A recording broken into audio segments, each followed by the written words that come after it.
All right, Racelogic. We're live tonight with Ben Baker of AFCO Longacre.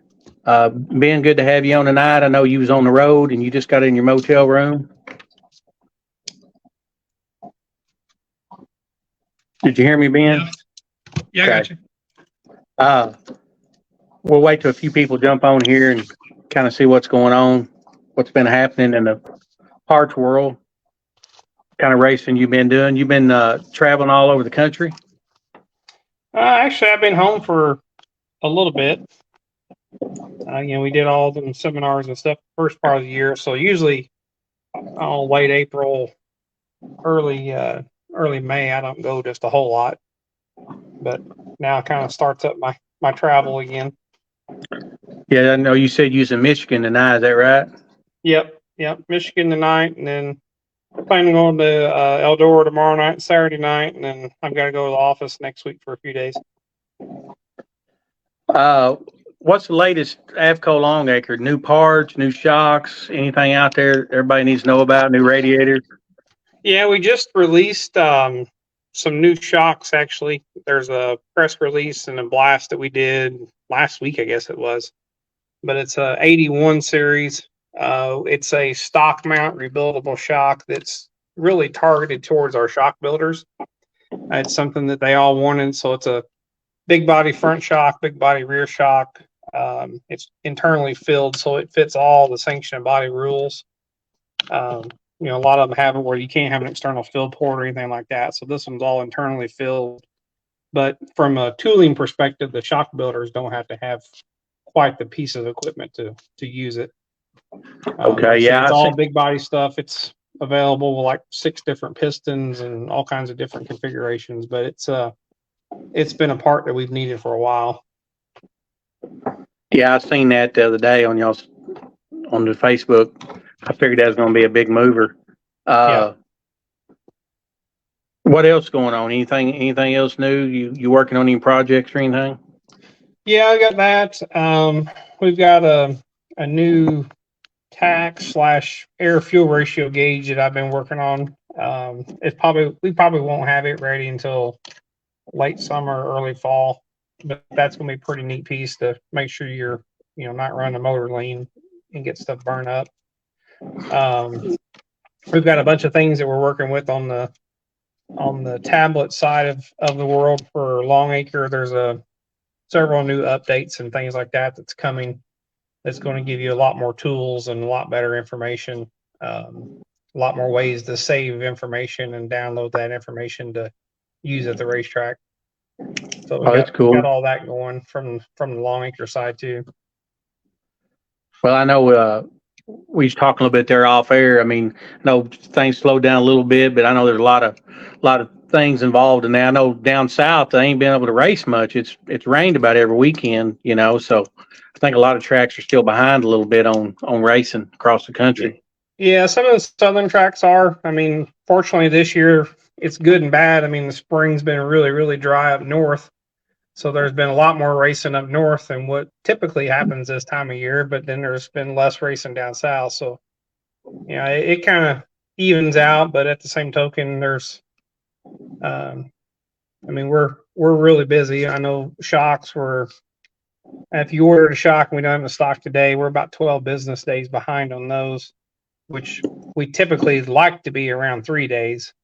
But right now we're 12. We got up as high as like 25 days behind at one time. Oh God!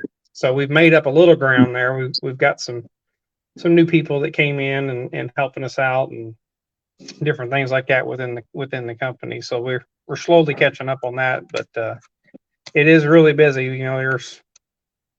It's kind of interesting. There's some days you'll be on the phone and you can't put the phone down, it rings again, and then there's other days you might get 5 phone calls a day, it feels like. So yeah, I know it's kind of been a little bit crazy year for everybody in all the industries. I'm in the food industry, and for 3 years it was crazy, and now it's actually seeing a little bit of slowdown, and a lot of that in my world's because people's on vacation and different things right now. So yeah, it's been slowed down a little bit, but I'll see if anybody's got any questions out there for Ben directly. put a message on here, and we'll ask him why I got a few minutes with him. I know I appreciate him coming on. He's busy a lot, but usually I just call him and text him, "Hey, Ben, be on next week," and he said, "I'll make it happen somehow." I know you was running in your motel room a while ago when I was got you on, so it's good timing. perfect timing. Yeah, you can sit down there. Yeah, if anybody's got any questions, see what Ben's. We'll pick his brain. Any brakes, cooling, that stuff he really likes, I know, but pretty much anything in general. We'll talk a little bit about the classes last year. Man, they went great. I haven't talked to you a lot since then, but man, a lot of great stuff out of the IMCA stock car deal. I mean, got a lot of guys winning and running good, and Murdy's done a great job. Everybody did there, and it was really good. And the late model class we done too. There's some guys out of Canada that's actually won a race or two. Matt's been helping them, so kind of had a good year there. Yeah, those two classes in particular, those were really good classes. I mean, I know that one wasn't attended quite as well as what we really would like to see. The one out the crate late model one, but what was there was really good people, really good questions, and that class we had probably above average number of people asking questions, which was nice to see. Yeah.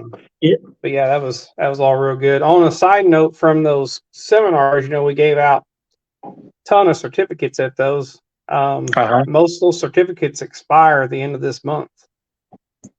That's good. I'm glad you said that. If you got them still, you need to dig them up and get them in. I know there's been a few people who's turned them in, but probably only 10% of the people's turned them in. So, that's unusual because it seemed like a year before we had a huge turn in on them. Yeah, it's I don't know. It kind of goes in waves, I know, but I've only had probably, like I said, about 10% of people actually turn them in. Yeah, and what's important about that, guys out there that's listening, that's been to these classes, the AFCO does this because you guys use them. So, I mean, I'm doing it to help y'all, and Ben pushes it for me to help my program. So, I mean, you got to buy parts somewhere. Why not buy them there and get a discount, so I can keep trying to give away stuff. I mean, AFCO wants to see some return on their investment too. So, definitely I ain't pushing AFCO products, but I am right now in Longacre because it's important for you guys to use them. I mean, that's free money. I mean, if you're going to buy, I mean, might as well use it. A couple of deals here real quick, Ben. This you won't remember this guy, but he was at the IMCA class. Great guy, Paul, and he's out of Michigan. He said, "No questions this time. You two keep doing what you're doing, and I'm ready for the next year's stock car class." So that's good. I'm not really sure on this question, Ben. Maybe you can pick it up, but it said, "With many bigger racers working in shock angles, what are the advantages effects?" I'm not saying. Is he asking about the angle, the mounting of the shock, or? Let's give it a minute. I'm sure he's listening. Sometimes it's a little bit delayed, what I hate. But I don't know if he's saying bigger races or racers, if he's a big guy, Oh, Ben jumped off here. Let me get him back on. I don't know what he done, but he'll be back on here in just a second. I think he hit the wrong button. So y'all hold on just a second. We'll get Ben back on. I don't know what he done. But whoever asked that question, answer us back here, and then when Ben gets back on here, I'll ask him. Okay, I see it. All right, he's back on. Let me add him back on here.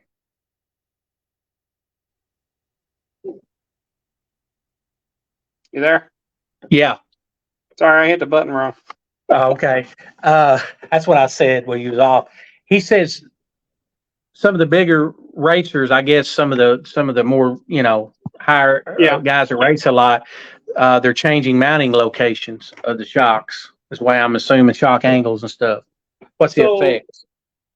The shock angle, the more angle you have in a shock, basically it softens the shock. So if, let's say, for instance, on a right rear shock, if you had it straight up and down and the car moves straight up and down, that's the most angle, that's the stiffest the shock can be. as you lean that shock in, if the car still is going straight up and down, it's making that shock softer. Now, in the case of a race car, we don't go straight up and down; it rolls and goes up and down. So leaning it in, there's basically a perfect angle there that maximizes the travel and maximizes the dampening of that shock. So, like on most modifieds or stock cars, that angle in is about, I'm gonna say 15 degrees roughly, is kind of an ideal angle. And you can play around with all those different angles if you want to, but one of the easy ways to check it is simply take a jack and jack up the tire. If you move the tire up an inch, measure how much the shock compresses, and then move your shock way inboard or lean it way inboard. Do the same thing, and you'll see how much you'll find a point where the shock travel doesn't match the wheel travel, and that's kind of where your sweet spot is. Okay, yeah, that's good info right there. That's a good question, and I can't see names for whatever reason, so I'm not sure who's asking that. But I thought that was a good question. So, yeah, it's a deal where you typically on a right rear, if you lean the right rear in, typically it will give you better right rear feel because you're getting more into that plane, that roll plane. Okay, yeah, that's good. And I know shocks anymore the last few years has really played a big part in every form of racing. Seems like. Yeah, I mean they're important for sure. Having properly maintained shocks is way more important than having the most expensive shocks. That's for sure. If you don't have the car properly maintained, the shock's not properly maintained, you can spend $10,000 on a set of shocks and you're not going to be any faster. So, I mean, they are important, but at the same token, don't just bolt a set of shocks on because they cost more. They're not going to be faster if you've not maintained the rest of the car. Here's a question that's asked every class: twin tube or monotube? Yes. I knew that answer was coming. I mean, I'm a huge twin tube fan. I've been around them my entire racing life, really. A twin tube on the right side of the car in a slick racetrack is a wonderful thing. That's going to give you the most feel. I mean, you can talk to big name late model guys all the way down to big name stock car guys, and if they've ever ran twin tubes, most of them are searching for that feel. So twin tube down the right, gas down the left, maybe even twin tube across the front and just a gas left rear. There's nothing wrong with mix and matching those. Some of the old wise tales said that you had to, if you run gas, you got to run gas all the way around, and that's not the case. You can mix and match that stuff. It's not going to make the car turn upside down or nothing.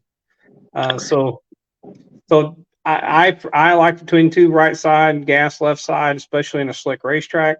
You can get in cases where it's really, really hooked up, hammered down, that you might go gas right side and you might do twin tube left rear just to take some of that drive out of it.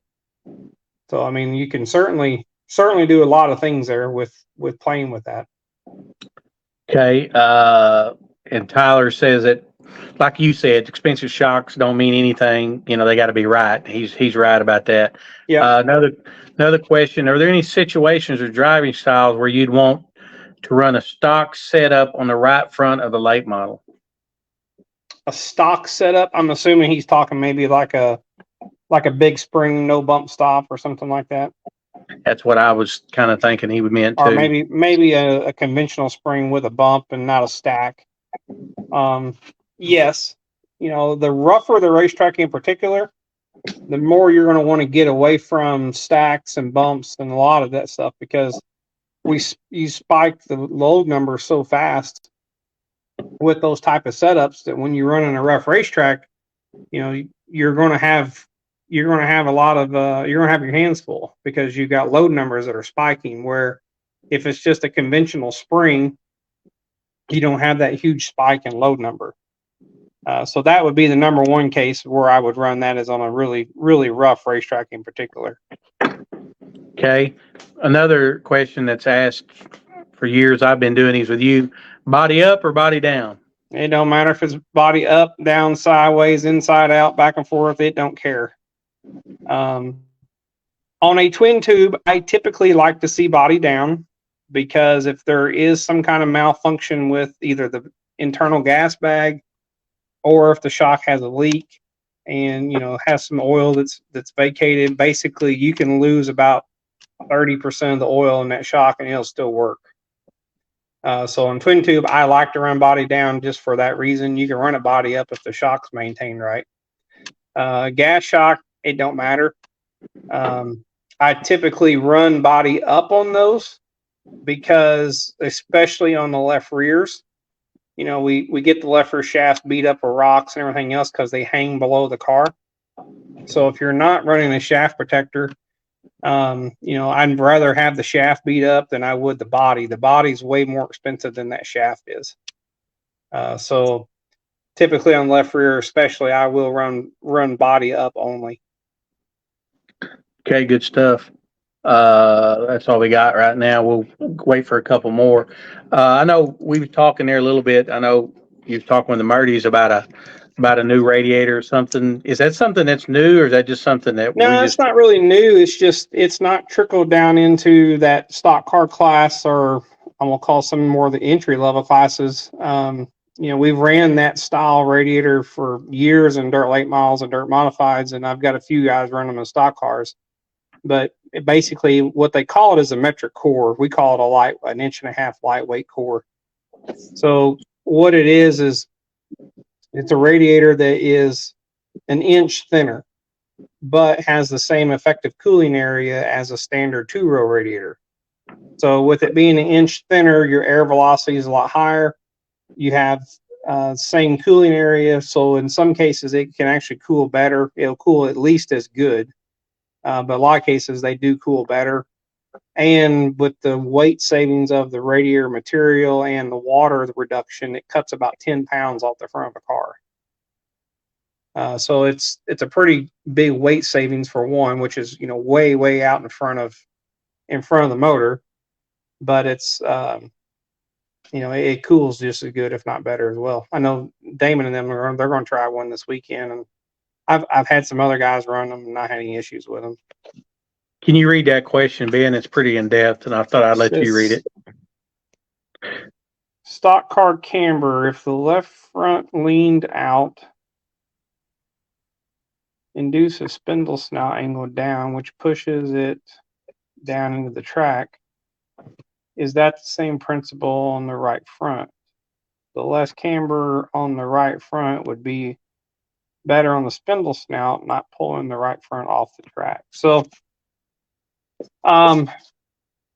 yes and no. So on right front, we want to have negative camber there to the point where, when the car rolls, the tire is actually rolling under the car.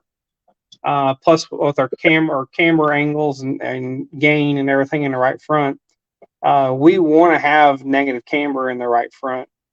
If you stood that tire up, let's say if you went to 0 camber or 1 degree camber, or really low camber, what would happen is when the tire rolls under the car, it would actually end up only running on the outside tread diameter, basically, of the tire, and the whole inner half of the tire would be off the ground.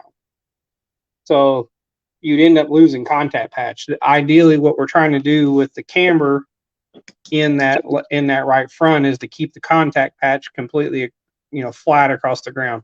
Same difference on the left front. We're running positive camber over there. When the car rolls, it'll actually lose camber. So we run quite a bit of positive camber on the left front. But the biggest goal there is we're trying to keep the tire as much contact to the ground as possible. It has less to do with the fact that the spindle is pushing down on that corner, because when the car rolls and everything, it's actually not pushing down, it's pulling away from it. But we're loading, or we're keeping that tire contact patch as best we can to the racetrack.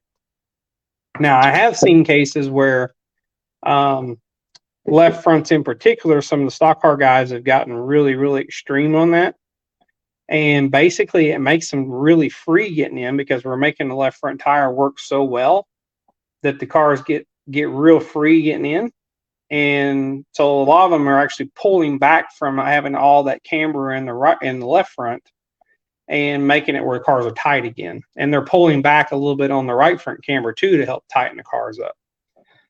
So it's kind of something you can play around with, but definitely the right front, statically on a stock car, you really should have on the right front, I'm going to say 4 to 6 degrees of negative camber in it. And then on the left front, you really would like to see around 3 to 4 degrees of positive camber in it. Okay. Here's another one. With a lightweight double pass, what pulley ratio, fan do you recommend? So fans, I like the race fan the most because you do have the options of tuning both diameter and number of blades. And doing these with Steve and them, they've seen cases where that fan being, if it was the same diameter as say like the GM fan or the Gorsuch fan, that fan seems to have less horsepower loss. So I like that fan, but play around with the diameters, play around with the number of blades. Some places you go, you might only need 2 blades. Other places you go, you might need 5. But Okay. that fan will allow you to do that. As far as pulley ratios, that goes to your RPM. So if you're like a 6,500 RPM plus engine, then you're probably going to need 20-30% reduced pulleys. If you're 6,500 minus, where you're a crate motor or something like that, then typically we can get away with 1-to-1 pulleys or 10% reduction. So it all goes into how fast you're spinning the RPMs. If the water pump goes above, I think it's 6,000 if I remember right from Jones. If it goes above 6,000, that water pump will cavitate and it won't really flow water. So that's what we're mainly trying to accomplish, is not let the water pump cavitate. All right, we got a few here. We'll run through them. He said he tried a 1-row and ran a lot hotter compared to a 2-row. Do I need to change water speed? In most cases, in that, I would ask if the 1-row was the 1.5 or was it the 1.25 one, because there's 2 different ones we had. And B, what'd you use for restrictors? Is it, are you using a thermostat? Are you using a thermostat housing? Are you using a lower radiator hose restrictor? What's your water pump speeds? What's your engine RPM? In most cases, you're correct, though. The water pump needs to slow down in your situation. Okay, good stuff. I'm hoping this is stock car. Yeah. What is a good baseline load number on the right front and right rear tire using a load stick? You guess as good as mine. Yeah, I know Damon and them went over some of that of what they were doing. I mean, just from a swag, I know some of the Modify guys I work with, the 3-inch load number on a stick or anywhere from 1,450 to 1,700. Right rears, typically on those, if you could put it on there at ride height and just jack the left rear tire off the ground to where it just barely skips the tire off the ground, I think somewhere in that 300 350 range works pretty good. But that's one question there that you can get a rough baseline, but in the end you've got to work on your own notebook. You're going to have to figure out what loads works the best for you, because what works best for you isn't going to work best for anybody else. Yeah, and you're right. And I don't know who this is, and I'm not pushing to buy the class at all. I don't care. But they did talk about that, and if they did already buy the class or whatever, or have it online, the Murtys gave numbers out, so it'll be on the video. If anybody's looking for that. Does it say if it's a stock car? Is that a stock car guy or? I'm assuming it's a stock car guy. He can come back on and comment. Yeah, because I'm back and forth. If it's a late model guy or a stock car guy, because they are a little different, but yeah. Late model guys are easy because all the chassis builders will tell you. Yeah. Stock car camber, less roll under the car, combated with more air pressure to stand the tire up. Does that make sense? That again? Stock car camber, less tire roll under the car, combated with more air pressure to stand the tire up. I guess to keep the tire from rolling under. Is that the way you're reading it? Yeah, I mean, you want to have, you don't want the tire pressure to be too low to where it rolls under the car real easy. That's for sure. You don't want to stand the tire up to where all your load's on the outside edge of the tire. So you've got to look at the tire wear, get that all even across there as best you can. If you got a temp gun, you could take temperatures on it even and figure out if you need more camber or less camber. The air pressure part of it, simply look at where the dirt is on the outside of the tire. If you're way down in the middle of the Hoosier or, at the bottom of the Hoosier or whatever, then you need more air pressure. If you're not even getting mud to the top of the H, then you probably don't need as much air pressure. Yeah, and the guy earlier asking, he's a Cruza street stock guy on that question we asked earlier. On the load stick? Yeah. So that's going to be a I'd little say different. probably that 1700 neighborhood at 3 inches of travel on the right front. Okay. And probably that 300. But yeah, that, like you said, that in that video, I know they went over that a bunch for the stock car class. So you probably can get some good information there. Yeah, and then we're going to do a Cruza class this year, with Chad Thrash. So and like I said, I'm not here to push all that, but that is something we're going to do because we took a year off, and I've had so many people ask that I knew I needed to go back to that because them cars are a little different than the IMCA stuff. So we'll be back. Cruza deal has changed a little bit in the last couple of years because they took bumps away. And I know some people, they feel like they've gotten faster by not having the bumps, and other people feel like they've slowed down a bunch. That's a particular class that I've seen customers use soft springs and do a bunch of travel. And I've seen other guys run really, really big springs and just let the car down on the ground and only get like an inch of travel. So that's a rules and sanctioning bodies, the way they got it set up. I've seen a little bit of everything in that one. And this goes back to the radiator guy. He said, not sure what size core the one row I tried was. It was AFCO lightweight, 1-to-1 pulley, 3/4 restrictor, and thermostat housing, 7,000 RPM. Yeah, you spin the water pump too fast for one. So definitely get that water pump slowed down. I'd do probably a 10% reduction at least. And then restrictor, I'm a big fan of putting that restrictor in the bottom hose and not in the top. When you restrict the top, what you're doing is you're sticking the water in the motor and you heat it up, and it won't let the hot water get out of the motor and get into the radiator and let it cool. So I'd rather trap the water in the radiator to let it cool more than trap it in the motor and let it heat up more. So try those couple things, and usually the water pump speed is the one that fixes the majority of it. All right, good stuff. Hello from California, whoever that is. So we got them listening in from California. And best metric spindle. You have a preference on a metric spindle? Really don't. I mean, you can get some junkyard ones, and they're fine and dandy, but you don't really know what you've got unless you've got a G built from the original or whatever you liked. So I mean, you can go that route. The three piece is pretty hard to beat. I mean, I know how that spindle's manufactured and how it's machined and all those different things. And I mean, for the most part, I'm gonna call 99% of the time that thing's dead on from spindle to spindle to spindle to spindle. So if I'm gonna run a car, that's probably the one I would go with, just from the standpoint I know what I've got. The spindle snouts are really, really durable. The main beam's really durable. The only thing you got to do is just be careful of the steering arm bolts. But that spindle's a lot more durable and has better bump steer because they moved the steering arm where it needed to be really when they designed that spindle compared to the metric one.